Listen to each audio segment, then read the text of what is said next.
Investigative reporter Chelsea Brentzel was the one who found it and the first to notify the public. So Chelsea, what have you learned today? So here's the question before the judge. Is a police officer who shoots and kills somebody entitled to a self-defense argument that would drop a murder charge? It appears to have gone unnoticed by those in power.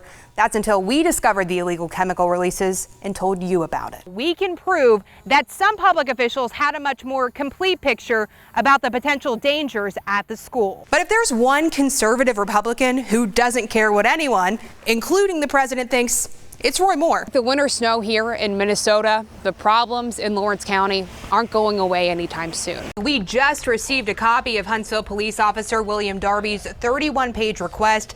Essentially, Darby is asking the Alabama Court of Criminal Appeals to overrule Judge John Pate's decision to deny him immunity in his murder case. Homeowners tell me that the inside is a war zone, but luckily they were not inside, and that's because they made the decision 30 minutes before the storm took this path to go to their neighbor's home and get in the basement. Why then did it take me finding documents for the public to be made aware that 3M was violating federal law for 10 years by releasing toxic chemicals into the Tennessee River with ADEM's approval? I want to show you something that's pretty significant. Since that report aired, look at what they did. They installed a privacy fence here. Give you a glimpse of what we're tracking out here. Raindrops are starting to fall down. We have seen some lightning strikes happening now. The grills are going, the brews flowing, and the gates finally open. You just heard from Huntsville Police Chief Mark McMurray, Mayor Tommy Battle, Madison County Sheriff Kevin Turner, and U.S. Attorney Jay Town. The Huntsville Police Department says it is grateful for the outpouring of support. Officer Clardy was shot during a drug investigation and later died from his injuries.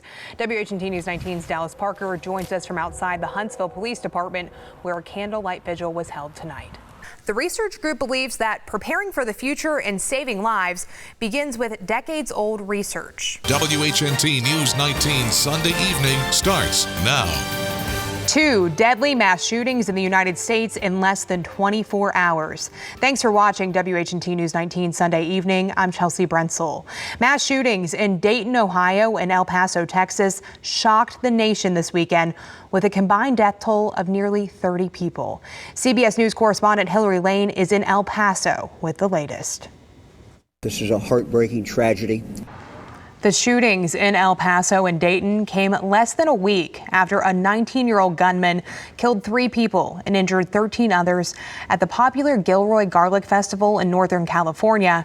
He died from a self-inflicted gunshot wound. And hearts are heavy here in Alabama as the nation continues to grieve the lives lost in these horrific shootings. And WHNT News 19's Ivy Anderson is following the reaction from Alabama lawmakers and those who live here in the Tennessee Valley. Thank you, Ivy. And law enforcement here in the Tennessee Valley are remaining vigilant following the mass shootings this weekend. Several agencies are preparing extra security measures as many of our children start school this week.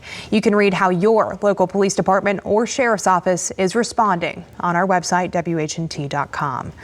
Let's take a step away and get a quick look at your Sunday night forecast with meteorologist Christina Edwards. Coming up in just about 10 minutes. The Limestone County coroner has released the identity of an Athens teenager who died in a single vehicle wreck on Saturday. 16-year-old Maria Leanne Holt was driving a Pontiac G6 when it left the road near the intersection of Parker Road and Ripley Road and struck a tree. Troopers said she was pronounced dead at the scene. Alabama State troopers are investigating the crash.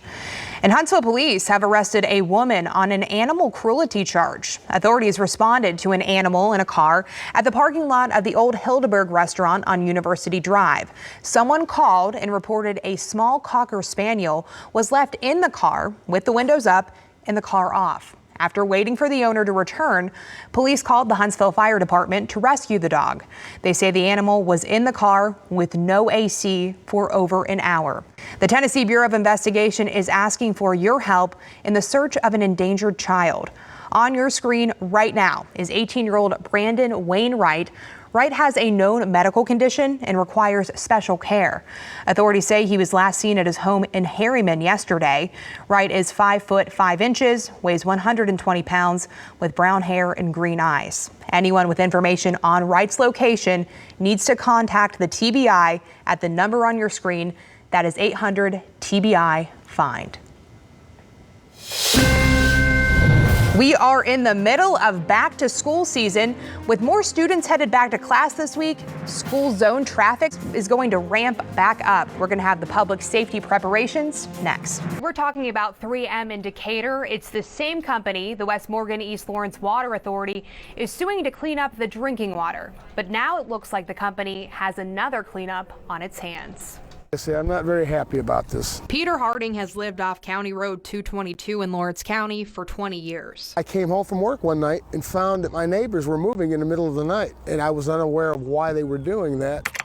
According to online records, those neighbors found industrial waste on their property in 2017. Chemical manufacturing giant 3M bought the land from them for almost $550,000 in August 2018. Assessment records indicate what 3M paid for it is $333,000 more than the assessed value of the 11-acre property. About a month ago, residents who live nearby got this postcard from 3M with a brief explanation of what was happening. Undisclosed dump site, and then if I had any questions, there was a number that I could contact them. 3M says industrial waste from the 1970s and 80s was disposed of here. Well, that tells you that people knew that it was here. Somebody knew that it was here. Someone got paid to put that here. Now, this property isn't the only piece of land 3M bought in Lawrence County in 2018. 3M also purchased this 20-acre property on County Road 358 for $167,000. Neighbors who live around these properties are frustrated. No one from the state of Alabama has contacted them. What kind of effect does this have on me and my family here, And apparently it seems like nobody's concerned about that. We reached out to the Alabama Department of Environmental Management about what they were doing about these undisclosed dump sites. A spokesperson for the agency tells us ADEM is aware of the properties 3M bought. They tell us 3M is conducting environmental assessments of the properties and is supposed to keep ADEM in the loop about what they find. You may remember 3M underreported to ADEM the amount of chemicals the company was dumping into the Tennessee River for 3 years. I expect protections from the state and representatives I vote for, and I'm not getting that. I talked with a 3M spokesperson this week. They tell me the company is working with ADEM to investigate the properties. 3M intends to remediate the site and contact any other companies who may have dumped waste on those properties. The company said they don't know how long the site investigations will take. In the newsroom, Chelsea Brentzel, WHNT News 19. The symptoms of type 1 diabetes can be a challenge for those living with it. But the people I've met with the condition overcome their challenges with courage, passion, and you're a turd. Lots of personality. Like you are being right now. That's certainly true of Taylor Coram and Ivy Anderson. We had seen it on the news the night before. Taylor's mother, Christy Hall, says when her 10-year-old heard of Ivy's sudden passing, she wanted to know more about Ivy and who she was. Taylor soon learned she and Ivy shared a common challenge. Both of them were diagnosed with type 1 diabetes as young children. I deal with the same struggles every 5 minutes. Checking blood sugar, giving insulin shots, and managing what they eat becomes normal routine. It's finally pretty outside, and I am enjoying it. Ivy didn't allow her diabetes to get in the way of what she wanted to accomplish. Yee. Neither does Taylor. The young girl is a quarter-midget race car driver, and when she went to the track on Saturday, she only had one thing on her mind. She wanted to race really hard for Ivy. To WHNT and the whole crew and her family and everybody who knew her and was good friends with her, because I thought it would be special and in memory of her. On Saturday night, Taylor duct taped a photo of Ivy on her car before her races at the track in Huntsville.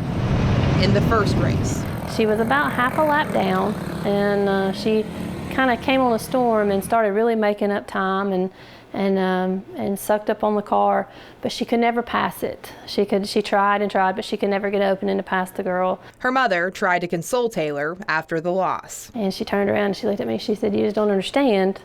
I want to win that trophy for Ivy." And nothing was going to get in the way of her goal. Taylor's family, friends, and little mascot Blue cheered her on from the stands.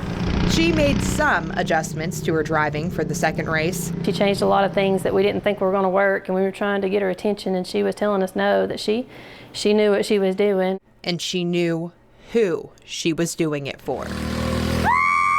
Oh, I think everybody in that place was amazed because, you know, Taylor did something we didn't think she would do. She won.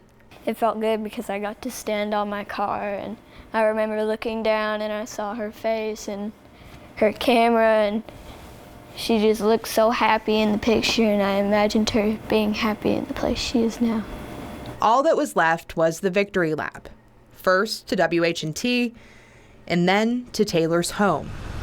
Her home on Ivy Meadow Circle. Taylor was gracious enough to leave the trophy here at the station to watch over us. But she's ordering magnets for her car to honor Ivy through the rest of the season. She's got more races to win. Because good racers don't let up. And the best ones, they're fueled by purpose and joy. Yeah, y'all. All the way across the finish line. With love, Chelsea Brentzel, WH&T News 19.